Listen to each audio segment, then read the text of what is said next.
السلام. أنا اسمي زهير، 37 سنة. كنعاود لكم هاد القصة من داخل سجون إسبانيا مدريد، وهذه هي قصتي كيفاش حتى وليت قتال. تزاديت وسط عائلة فقيرة بزاف. با سمح فينا بمسبة البلية اللي كان كيتعاطى، وبمسبة المشاكل اللي كانوا بينه وبين الوالدة. أمي كانت خدامة غير عند الناس باش تعيشنا أنا وخوتي اللي كانوا صغار مني. درجة الفقر اللي كنا عايشين فيها كتخطى عتبات تحت الصفر. عليها ما دخلت لا مدرسة لا والو. الدراري اللي كانوا قدي كلشي كانوا مهلين فيهم والديهم ومعيشينهم بخير. أنا طلعت في واحد الدرب في حي التقدم في الرباط. الضرب والجرح عندنا عبادة، وإلا ما سالش الدم وتشربوا اللحومة بحال إلا شي حاجة ناقصة، وكتحس بلي الوضع ماشي عادي نهار ما كيوقع والو. تلاحيت للزنقة بكري، وما كانش اللي غادي يرد بالو معايا ولا يربيني. أمي ديما مشغولة وديما خدامة، ما حيلتها لراسها ولا لخوتي الصغار. ما دخلتني نتعلم صنعة ولا داتني فين ندلهم بعد على الشارع. عليها كان المسار ديالي هو الشارع، ونيت من تما بدات قصتي. 7 سنين كنت صافي بديت كنشم السيلي وكنكمي مع الدراري. مرة كنشقرو، مرة كنسعاو، وبعض الخطرات كان لي شغل السرقة نهار ما كندبرو والو. نسرقو أي حاجة كيما كانت، واخا تكون ساوية 10 دراهم نبيعوها باش نشريو البلية. واحد النهار دخلت للدار مرفوع وعاقت بيا الوالدة. كليت سلخة ديال العصا داك النهار، وشيرات عليا بحديدة للراس كانت غتصف فيها عليا كون ما خنست ليها. وكان هذاك هو آخر نهار عندي في دارنا، حيت من تما عمري ما رجعت، ولا أمي سولات فيا ولا ما رجعت لدارنا. بحال إلا داك فقدان الأب والحرمان منه ما كانش كافي. في الأول حياتي كانت كتقتصر غير على الدرب والنواحي ديالو، ما كنتش كنزعم العاد. وكان اللي كيتهلا فيا وكيعطي لي ما ناكل، وكاين اللي كان كيحقرني وكيضربني. واخا هكاك ما كانش عندي فين نمشي، دري صغير والبوصلة عندي باقي ما خداماش. ولكن داك الحال ما طولش بزاف. الدري اللي كان صغير وكيتحقر طوال وتقادو ليه الكتاف، وولا نظام الزيزوار، وعليها سماوني النمس. وهذا هو اللقب اللي غادي يلازمني طوال حياتي. سخرني لأي قنت نفضي لك شغالاتك، صيفطني نجيب لك الصخرة من أي بلاصة نوصلها لك. وكنت صافي بديت كندبر على راسي وكنقاد أموري، واخا كان في عمري داك الوقت يلا 16 ساعة. يعني ماشي شي كبر اللي هو كبير، ولكن راكم عارفين أخوتي، الزنقة كتكبرك قبل الوقت وكتقريك واخا ما دخلتيش مدرسة. الزنقة كتوريك داكشي اللي ما تقدرش تعرفو في حضرة الأساتذة والعلوم ديالو. الزنقة كتعلمك تجيبها صحة، كلني ناكلك يا بروحي ولا بروحك. كان عندنا واحد السيد في الدرب هو اللي حاكمها وذراعه طوال، فوق ما كان شي سربيسي ديال التوصيلة كيعيط ليا. هادشي اللي خلى شي وحدين يحقدوا عليا. كيفاش برهوش ديال البارح كيشد السرابس ديال الناس الكبار. واحد المرة كنت غادي موصل سخرة، باعوني الموالين الوقت وتشديت فيها. ما قريت ليهم لا منين جبت السلعة ولا لمن كنت موصلها. نقدر نبان في عينين شي وحدين صغار، بصح كانوا عندي بعض المبادئ تربيت عليهم وسط الزنقة، وهي عمري نكون بياع ولا برقاق. ضربت 4 سنين ديال الحبس، واخا ما وصلنيش حق السكات ديالي، ولكن دوزت الفترة السجنية ديالي وخرجت. أول ما تميت خارج لقيت قدام الباب السيد اللي كنت خدام معاه كيستناني بالسيارة. ركبت معاه، ما قال لي لا على سلامتك لا والو، مدلي جوا كبير عامر فلوس، قال لي هذا ثمن الرجلة والسكات ديالك، وفيه ورقة صغيرة فيه اسم الشخص اللي باعك وكان حاسدك. نزلت من السيارة وما رجعتش للدرب. مشيت شديت اوتيل، دوشت وشريت ما نلبس وناكل. داك النهار داز كلو كنفكر في جوج حوايج. كنفكر في اللي دخلني للحبس، كيفاش ننتقم منه، وفين غادي نمشي من بعد. راكم عارفين، يلا خارج من الحبس، باقي تالف. وباش نخرج شوية من ديك دوامة التفكير قلت نوض نجيب دور نشم فيها شوية ديال الهواء على ما يبان ليا البلان ديالي وشنو غادي ندير فيه. ومن الصدف العجيبة تلاقيت بداك خونا اللي باع بيا. تقول أن القضاء جمعو بيا وكان عنده موعد معايا بدون تردد ولا سلام ولا كلام. جبدت عليه بزيزوار الوجه. تم تسارع الأحداث وما كان كيبان ليا قدامي والو من غير أنني صافي خاصني نخوي ونهار ونبدل المدينة باش ما نرجعش للحبس اللي عاد يالله ما كانش نهار باش خرجت منه. تقول بحال إلا الأحداث والمجريات ديالي كاملة كيمشيو على قدم وساق باش أنا نوصل لواحد الوجهة كانت مقدرة ليا من شحال هادي.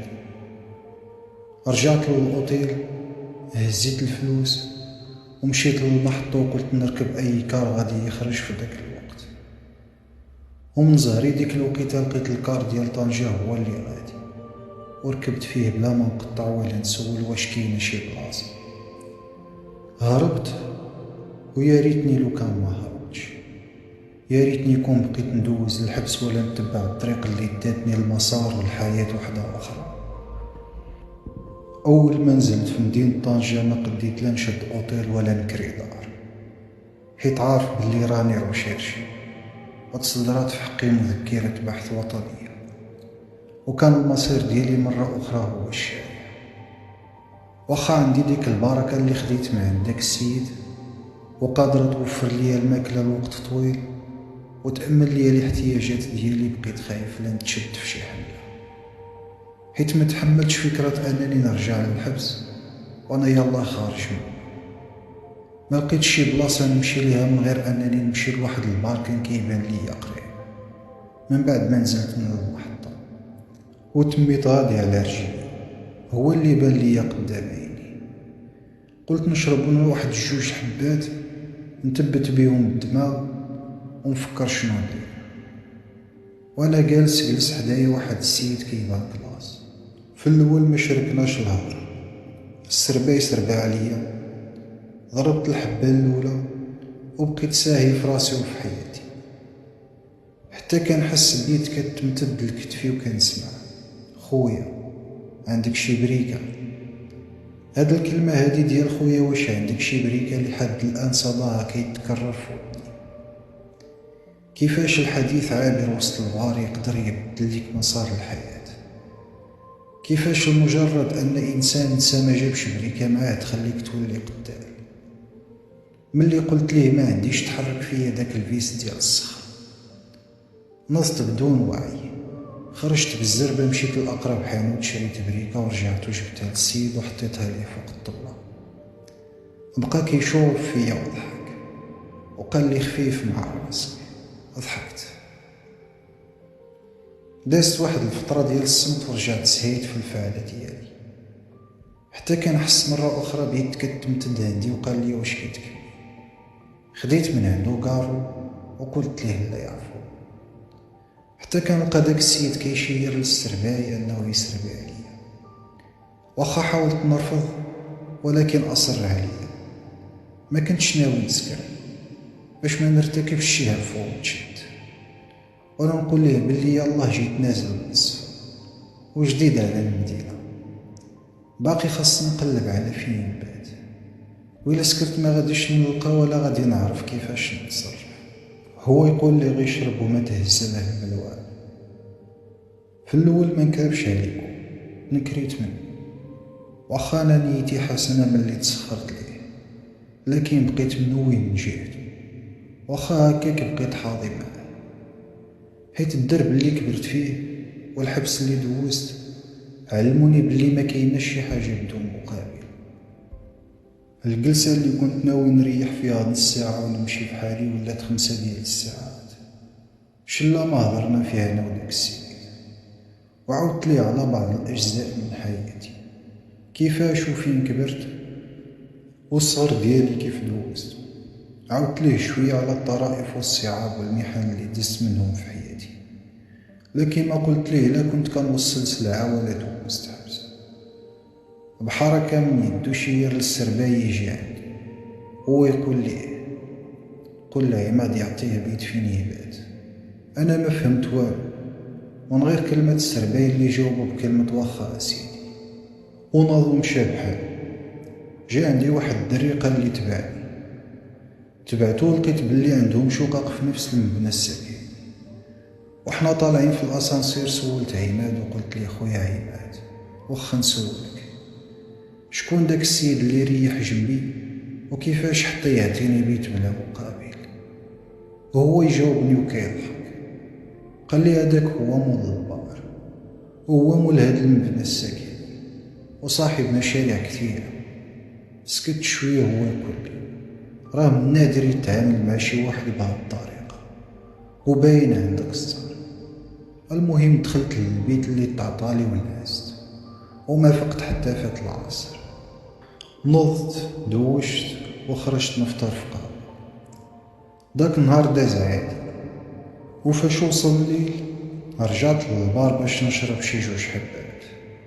باقي تالف وما عرفش شنو ندير، وقع هاد الأحداث اللي جاو دفعة واحدة على غفلة ما استوعبتهمش كاملين. استنيت داك خونا لعل وعسى وبقيت كنستناه لساعات، ولكن والو. حتى كنت نضت غنمشي بحالي وتلاقينا في الباب. هو يقول لي فين راك غادي؟ قلت لي غنمشي نعس. هو يقول لي بلاتي حتى تمشي تقضي معايا واحد الغرض. هاد كلمة تقضي معايا واحد الغرض حطيت تحتها أكثر من علامة الاستفهام. ركبنا في طوموبيل ومشينا، ووقف بيا في واحد البلاصة. هو يقول لي شوف نقول لك، ماشي أي واحد ندخلو للشقق ديالو، وماشي أي واحد كيجي لمدينة طنجة كيكون جاي ليها بخاطرو. انت يا إما هارب وداير شي فعلة، ولا عندك هنا شي سيرفيس للتحنيط جاي لعندو. المهم عندك 2 خيارات، يا إما تقول لي شنو كاين بلا ما تخبي عليا أي حاجة، ولا تختلق لي أي كذبة وأنا غادي نعرف بلي داكشي اللي كتقول كذوب، ومن بعد كل واحد الله يعاون. ما نكذبش عليك، بحكم كبرت في الزنقة ودوزت الحبس، عرفت بلي أنا واقف وكندوي مع واحد بزاز، وأنا هادي فهمتها طاير. وفهمت من بعد بلي هو هادي هي الطريقة ديالو باش كيدير الخدامة، ولكن اختيار وقع عليا من خلال دوك الجيست اللي درت معاه.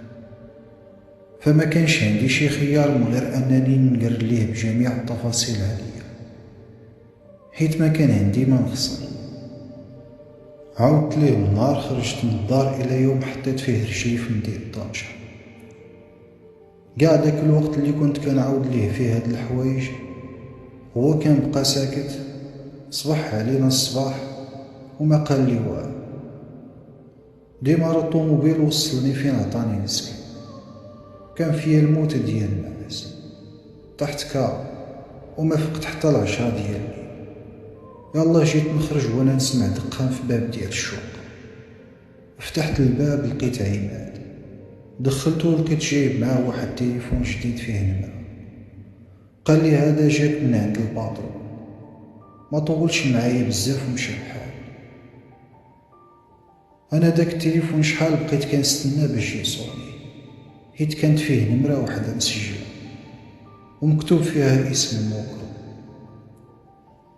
يومين انا مقابل فيها غا داك التليفون، حتى كنت يئست في واحد الوقت. جيت ننعس ونسمع تليفون كيصوني، وملي هزيت سمعت 2 كلمات. نزل عندي للبار. نزلت مزروع، واخا انا براسي ما عارف حتى شكون صون عليا ولا شكون هو مول ديك النمرة. لقيت